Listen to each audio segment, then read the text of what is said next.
Hi, my name is Jay, and I am a youth caregiver. Hi, my name is Kai, and I'm a former youth caregiver. Hi, my name is Amber, and I have friends who are youth caregivers, and I'm a member of the Youth Caregivers Project.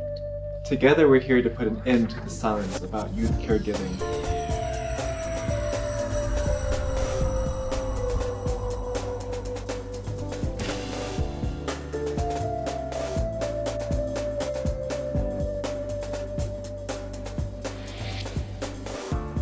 All I know about religion is the only way you can express your spirituality is through service. What counts is common sense and compassion. The ability to listen. The ability to meet somebody in their space and accept them in their space as who they are and not compare them to somebody at your space that they can never be. You've got to meet people as you find them. You've got to accept people. A little understanding goes an awful long ways.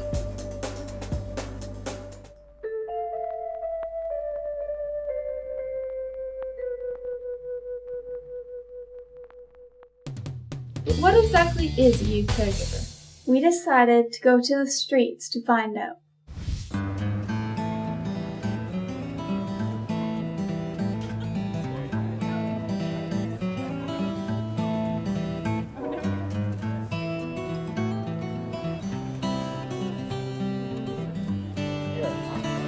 It's a Russian hardneck porcelain garland. So, I was just wondering, off the top of your head, what do you think youth caregiving is? The definition for youth caregivers? Quick definition of what you think it is. Youth caregivers, when I think of that, A youth caregiver? I don't know what that is. Sorry. I'm not quite sure. It could mean two things. It could be youth giving care to the elderly, or everyone giving care to the youth. I guess it would be everything from raising a child, like parents, to schools. I don't really know. I'm not sure I've heard the term before. I'm not familiar with it. Parents, for one, would be an important one. Teachers would be another important one. Youth caregiving. Well, it's probably the same as any other kind of caregiving, I imagine. It would naturally involve youth, or it wouldn't be youth caregiving. I think I know what the youth caregivers is. They're wonderful, dedicated people who have learned about caring for others by caring for their family members. And they're an invisible group in most of mainstream Canadian society. In fact, our definition of a youth caregiver is anyone under the age of 25 who plays a major role in providing care for a family member. This could be due to the fact that their parents are unable to provide the care because of their own physical or mental illness, disability, or addiction. But why should we be interested in youth caregiving? Well, there are estimates of up to 12% of youth in Canada who are in caregiving capacities, but a lot of youth don't actually identify themselves as caregivers. The reasons for those are many. Some young people think it's just a part of life and don't see it as an important role it's playing in keeping the family together. Then there's the stigma of feeling judged because your family's not normal. Some youth worry that if they went for help or if they told someone, that the authorities might split up their family, or they just don't want anyone knowing that they're having difficulties at home because their friends and teachers might look at them differently. The reality is that youth caregivers need support. They can't do it by themselves, and they shouldn't be expected to. Adults in caregiving roles get support from the community and the government, but for the most part, youth don't. So how did the Youth Caregiver Project come into being? I work for an organization that's been supporting caregivers for many years. We've seen many youth caregivers and found little to support them, so we created a project to fill this gap and hired Dan to facilitate it. The first thing we wanted to do was create a resource team comprised of young people so that we could carry the project forward. We felt it was necessary to raise awareness about youth caregiving, so we decided to create this DVD. Eventually, we hope to create a support network for caregivers. The resource team includes young people who are caregivers, former youth caregivers, and people such as myself with an interest in supporting youth caregivers. We had a lot of questions, so we began looking for answers. We started talking to youth caregivers, beginning with ourselves. For me, I became a caregiver unexpectedly when my dad got sick in 2000. I remember the initial shock. I was at school, and ironically in his class, but he had to have a substitute, and our friend, very good friend, came and told me that he had a heart attack. And the drive from Maxwell to the hospital was less than half an hour, but for me it was just, it felt like hours, just wondering, is he going to be okay? I hope if he's gonna die, then I hope I get to be there with him before he goes. So it was very, very nerve-wracking experience. And then when we got there, thankfully it wasn't fatal, but that was unfortunately the beginning of his downward spiral of health setbacks. For my younger sister Lee and me, being youth caregivers involved a lot of extra caring for our older sister, who has CP. Me and Lee would get up, and before we got ourselves ready, we'd go in and help our mom get Sam dressed and in her wheelchair and ready to go to school, and then we'd help make sure she got to her classroom okay and that someone was there to help her before we left to go to our own things. And then when we got home, it'd pretty much be the same thing where our schoolwork would always be put off to right before we went to bed because we wanted to make sure that Sam got the help she needed before we helped ourselves with our work. So, yeah. Grandma has been living with the family for as long as I can remember. We usually help each other by doing chores around the house. My older brother actually provides for the family by buying groceries and the like. And, well, I take out the garbage, do the dishes occasionally, clean the bathrooms, yeah, just clean around the house. Nicholas told me that ever since he can remember, I've been here and taken care of them, and he knows all that I'm here all the time and taking care of them, and now they're taking care of me now. Well, I was the oldest daughter of a family of 4. I had an older brother and 2 younger sisters, and I found myself in the role of as a caregiver because of alcoholism and violence and dysfunction. And I recognized very young that my siblings needed support and help, and that there's things that needed to be done that weren't getting done. My experience began when I was about 11 or 12 years old, the beginning of it. I have a younger brother and sister. My sister was born when I was 12. And about a year after that, my father got quite sick and he was hospitalized, and my mom had another child. And she worked graveyards and my dad was gone. He was in the hospital. And so I took care of my brother and sister. And when my mom was at work at night, I would get up with them. And at that time, I was about 14, 15 years old. My younger brother had some version of Down syndrome. And as he was one of the family, he went with us wherever we were. Later on, we had to care for my mother for about 7 years. See, her problem primarily was lack of mobility from arthritis. We'd been retired for about 10 years, and my wife started into Alzheimer's disease. There are a lot of people out there who are giving care to family members who may not even know that there's a term for what they're doing. We decided to go visit some experts in the field to find out a little more information.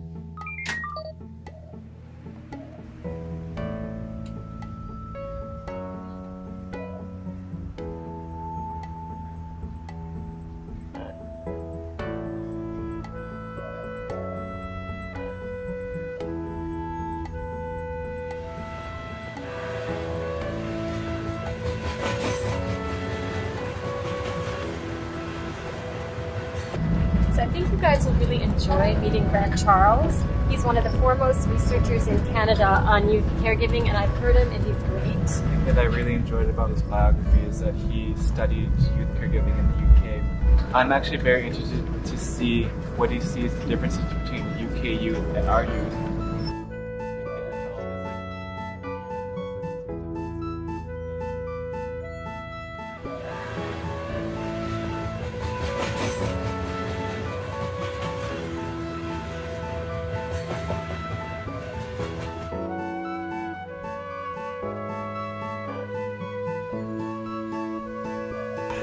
I'm good. How are you? Yeah. Welcome. I know. Grant, it's great to have you here. Do you want to describe your research that you've been doing in Canada?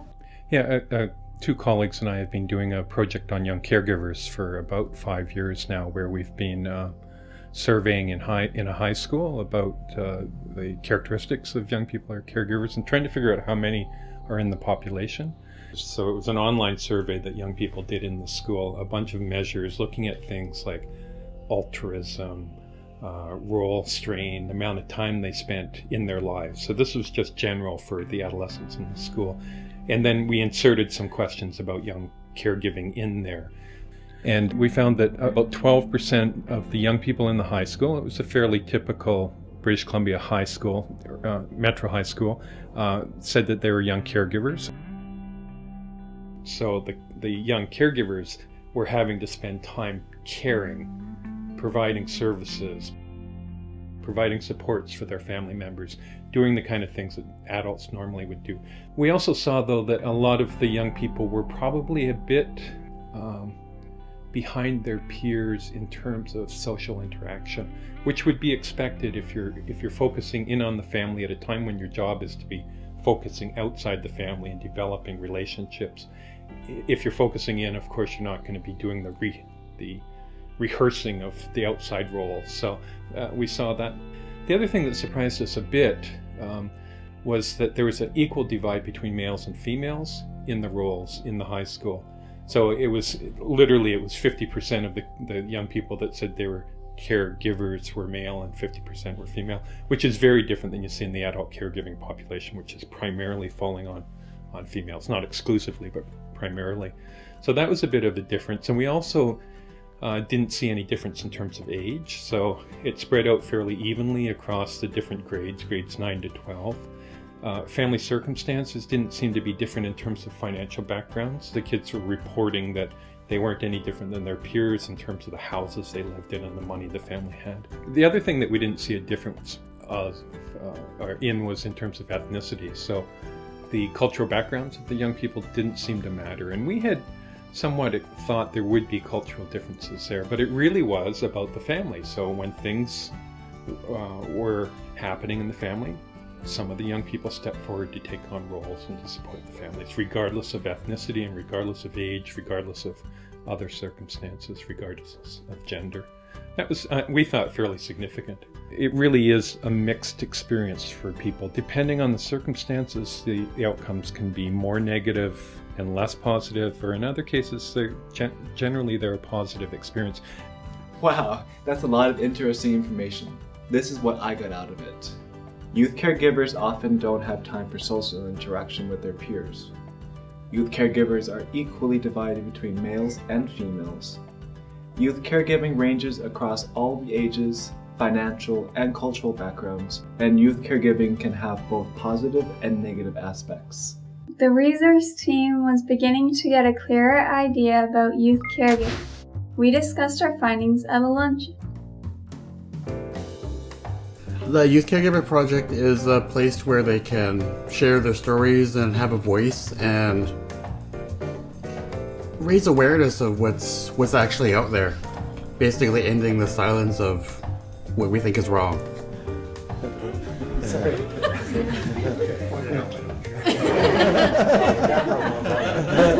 Well, Jay and Lee are here for the first time, joining our resource team, and I thought it might be a good opportunity for us to just tell them what are some of the joys that people get from youth caregiving.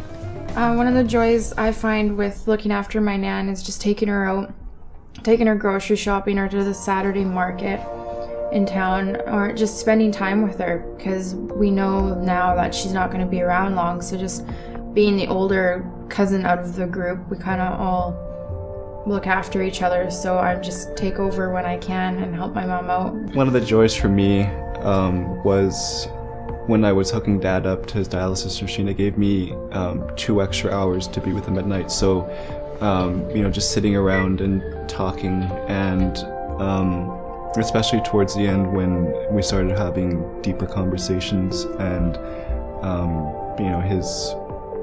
it was a way for him to sort of touch base with me, but to see how I was going to be doing after he would pass on. I think one of the joys is definitely that you'd be a lot closer to the person you're looking after, and that you just feel like you're doing something to help someone that you care a lot about, and you're just making their life that much easier, especially after everything that they've done for you. So it's really like you feel useful and you feel like you're doing something. You have to grow up a lot faster than other people do.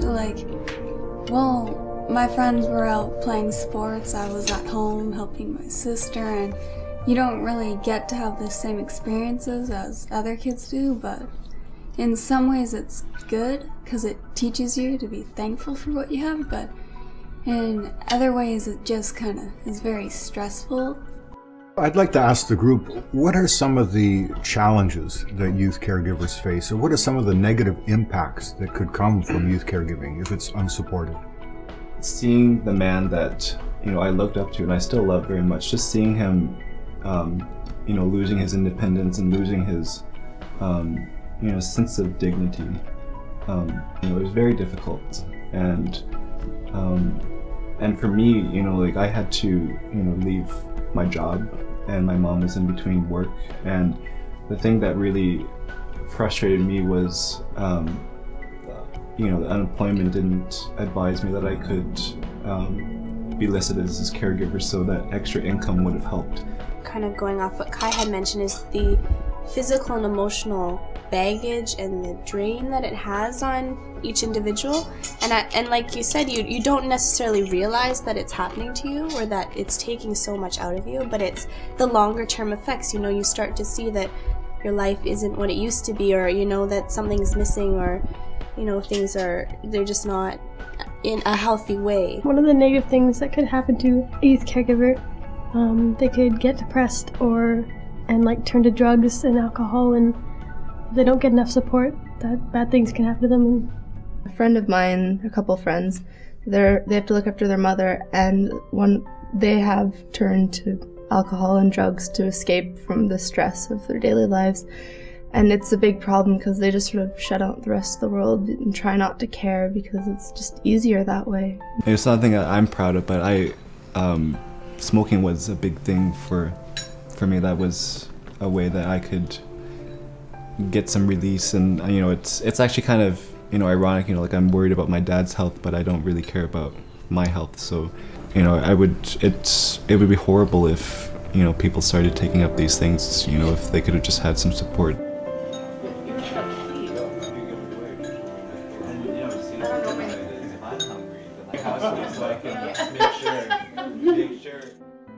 What we realized is that youth caregivers need support, and there's not a lot out there. What I would have needed is for a safe place to be able to go and talk about what was going on without being worried that I'd be taken away from what was going on. Because it wasn't that I wanted to leave my family. I mean, I'm sure I did in a lot of ways, but it was more that I just wanted someone to be able to talk to and someone to be able to help out so that so much didn't fall onto me at 15. I remember one time when there was a lot of violence and carrying on with my parents that a policeman was called in. I called him in. It was about 3 o'clock in the morning. I had to get help because the phones were all ripped out of the wall and stuff, so I had to go over to the neighbors and call for help. So that was embarrassing, going and letting the community or your neighbors know that something's not right, and they probably all knew anyway, when I think about it, back on it. But the police came in, and I remember one of the first things he did was ask who called, and I said it was me, and then he came over and he said, "How old are you?" And I said I was about 13 or 14 then, I can't remember exactly how old. And the first question out of his mouth was, "Who takes care of you? Who watches over you?" And I said, "I take care of everything. I know what to do here." And he looked so sad, and that was the first time in my life I ever recognized that maybe that wasn't a normal role. I think caregiving, regardless of the age, is really about doing what you do to keep your family going. It's what we do as family members. And it's hard work, and it's not something we all want to do, but it's just important. But in one hand, it's about supporting and providing resources. On the other hand, it's about fixing. So I think if we have an attitude that these families are all messed up, then that's how they're going to likely come out, and we're going to grudgingly give them help. If on the other hand, we say this is a human condition, this is what happens in families, and it could happen to any one of us, then what we need to do is develop the supports to minimize the potential negatives and to increase the likelihood that there'll be positive outcomes, not just for the young person, but for their brothers and sisters and their parents. As a former school principal and teacher for 28 years, I often wonder how many opportunities I missed to reach out to young caregivers who had crossed my path. Maybe if I'd known that there was a support system out there, I would have asked the right questions that would have helped them to gain the support that they needed. Having support groups can make a big difference in a youth caregiver's life. We've recently started a group here in the Cowichan Valley. I'm really enjoying it. I think it's a big relief being able to talk about stuff that's going on and being able to get to know other people that are going through similar things as you. Being in the youth caregivers group has been a good experience for me. It's an eye-opener to know that there's more than just a few people out there who are in the same boat as I am. It's also a good way for me to kind of get away from work and from reality and whatnot and just be with people who have been in the same situations as I am and just kind of vent and just be away from everything that distracts me. So. My experience in being part of the Youth Caregiver Project has been wonderful. Just being with this group. Actually, this is the only day where I really look forward to during the week. I can't wait to meet with this group because everyone is so welcoming and loving and very supportive.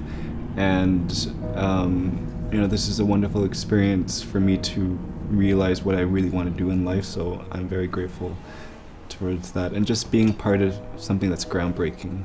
That's really awesome. So there is a lot of different support that could be offered to youth caregivers. Things such as support groups, respite care, one-on-one emotional counseling, individual and family counseling, recreational activities, advocacy, online social networking, academic support, and financial assistance. So hopefully you've learned a bit more about youth in caregiving roles. You may even be a youth caregiver yourself, or know someone who is. Or maybe in the work that you do, you encounter youth caregivers and are wondering how you could be supportive to them. What's important to recognize is that youth caregiving is a lot more common than we think. It's time for us to end the silence and give youth caregiving the attention it deserves. Help us end the silence!